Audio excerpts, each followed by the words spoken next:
Chris, after this series, could you see LeBron going to the Sixers? I got to be honest. If he leaves Cleveland, he should go to Philadelphia. Now, I was skeptical about this, and I really didn't think he should up until about a week ago because I was like, he wants the ball in his hands. Obviously, Ben Simmons has the ball in his hands. I don't want him taking it away from Ben. Right. But I talked to somebody last week who would know, and they said LeBron wants to play off the ball. Mm-hmm. I said, he's never played off the ball in his life, including St. V. Right.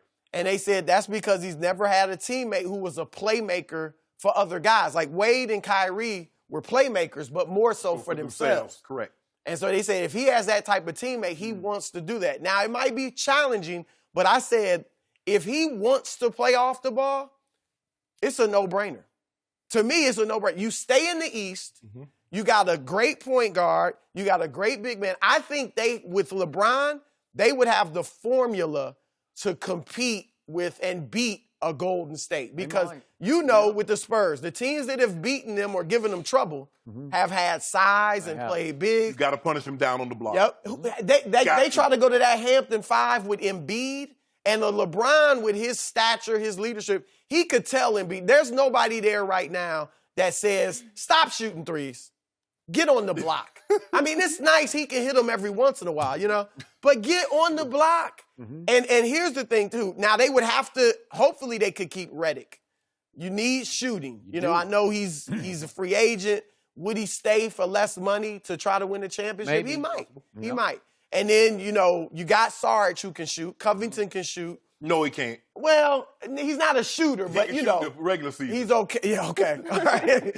And then, could you keep Ilyasova and Bellinelli? Maybe. If not, you might be able to get some guys like that. So, and here's the final straw. They need him. Like, if they had gotten to the conference finals, God forbid if they had beaten Cleveland in the conference. With that. I don't think he could have done it. No. It would have been the Durant move. Yeah, Durant did it with no problem. Durant did it, but 73-9.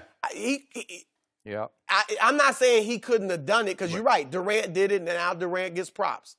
But Durant's not in the GOAT conversation. Yeah. It's a little different. It's a little more, higher standard for LeBron. He might be in the best player on the planet conversation. No, he ain't in that conversation. I don't think that's a conversation. But, they need LeBron. They need a closer. Yeah.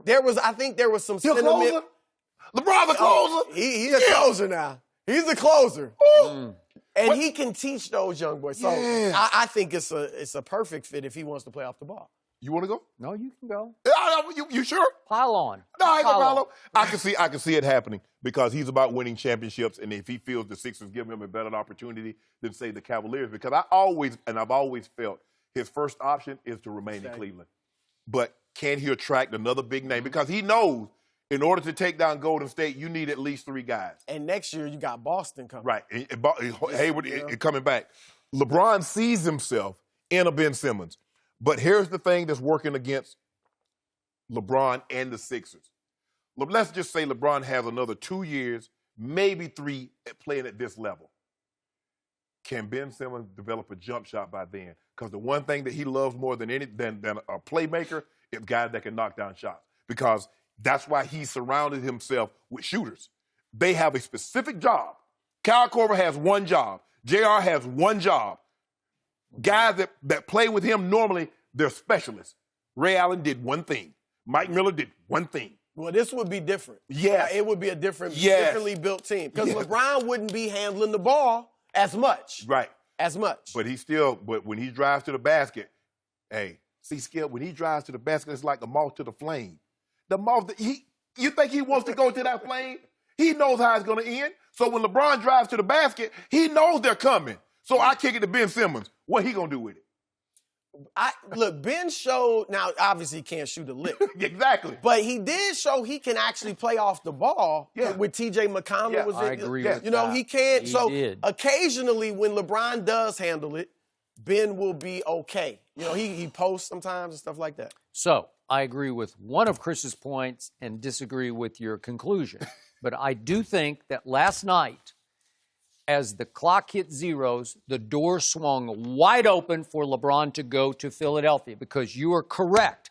if Philly had done what I thought they would do to the Celtics, and then if they had somehow done to LeBron what I thought they had a real shot at doing, because they are a tougher matchup than Boston will be for LeBron and company, then you can't do, I mean, there's no law against it because, as you said, Kevin did it. He got away with it, and everybody forgot, oh, yeah, you left Westbrook for that, but he got his ring. You left a team that was up 3-1 That's correct. on the team that you joined that was up 3-1 and lost. But it's the classic, if you can't beat them, join them. Yeah. So Kevin Durant got away with doing that. I don't think LeBron could get away with that. It would just be such a horrible end-of-career look.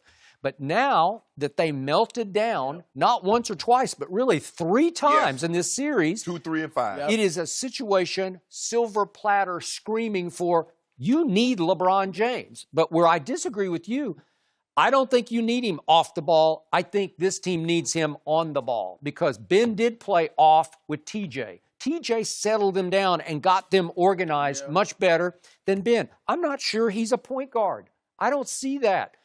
They degenerated. They collapsed. They shot selves in foot because when he was trying to get something set up, because if you have a 22-point lead in Game 2 at Boston, your point guard has to get you home in that game. If you're that guy and you're like 7 feet tall, you get them organized, you get shot after decent shot after decent shot, you're going to make enough, you're going to hold on to 22. Yes. When you're up 5 with 1:04 left in overtime of Game 3 at home, your point guard or whoever your guy is, who's that guy, the it factor guy, has to say, I got this. Hey. We Slow it got down. this. Yeah, let's get a good shot. I'm going to get Joel a perfect shot, or I'm going to create a shot in the lane that I can make.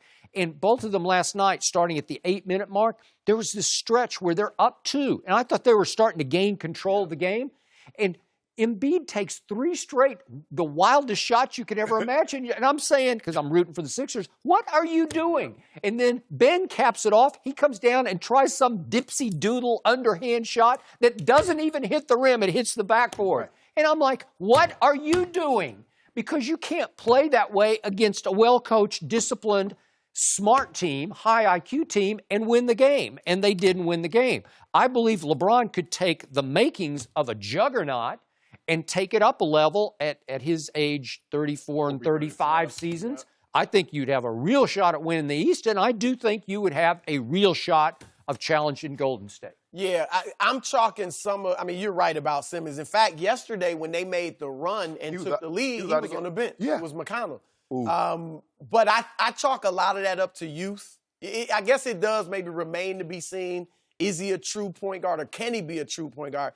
First year ever playing point guard in the NBA, and he did a good job. Right. You're right. In the playoffs, this series, he looked bad. But here's the thing. I think LeBron, if he goes to Philly, I think he can, let's say he leads them to a championship while he's still the best player in the world or top 5, whatever.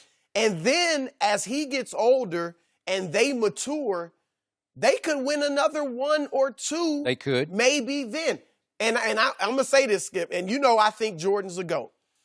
I do believe if LeBron wins another ring or 2, if he somehow won this year, I mean, it might happen sooner. But if he wins another ring or 2, in 10, 15 years, he's going to be known as the GOAT, just like Jordan today. Because some people think he already is. I know. The millennials, like the millennials across millennial, right? The 50-year-old millennial. But here's the truth. Like, because, most older people, Oscar Robertson, I had Clyde Drexler on my podcast, they don't think Jordan's the GOAT. Now, they don't disrespect him. They know he was phenomenal. He was. But they're not saying, they're not putting him necessarily ahead of Kareem or Oscar, some of the guys of their generation. It's kind of this generation that's saying, oh, he's the GOAT. Right. Undisputed. There's no discussion. These millennials, a lot of whom already think LeBron, if they look back in 10 years and, the details get foggy, they'll say, they're not going to say he went to Miami and he joined Wade and brought Bosh. They're going to say he's got 5 rings. 3 different locations. He's 3 locations. He's been to the finals twice as much as Michael Jordan. Even though he lost, he's been there twice as much. He's got virtually all of the individual regular season, postseason records. Yep. They're going to think, why is this even a debate? They're going to be thinking what I already know. So do you believe that report that came out after All-Star break that some representative of LeBron's was in the Philly neighborhood or area scoping out school systems? I'm going to tell you, yeah, because initially people saying the initial report was that it was LeBron. Yeah, and then it got I was amended. told Yeah. it was, and this was not from his partners or anything, but I was told from somebody in Philly that it was some reps for him went to visit high schools. Okay. So I think it's got real potential. to me, it may look, the Lakers would be they'd be great with him and Paul George, but they still in the West. I know. Here, why leave? The only thing that would turn this upside down is if they did go and beat Golden State this year, then he would stay. You think he would stay? I don't know. I mean, it'd no way you be can hard leave to if you leave win it. It would be. I think he'd have carte blanche to do whatever he wants. If he led them to this title over Golden State, I'm not saying he wouldn't. If he stay. led to a title over Houston, yeah. if he leads them to a He title, can do whatever he wants at Are this you at that saying point. Houston's going to be Golden State? No, I don't know what you're saying. I wondered, was that a bet that you were throwing out, or I don't know. no, I'm not betting you anymore. Okay. thank Yeah, you. right. Oh, it's over. We'll see about that. We'll leave got it there. game Chris, one. thanks for joining us. Thanks for watching. Subscribe here to get the latest from the show, and be sure to check out more of the best clips from Undisputed, or go watch a few segments from our other shows on FS1.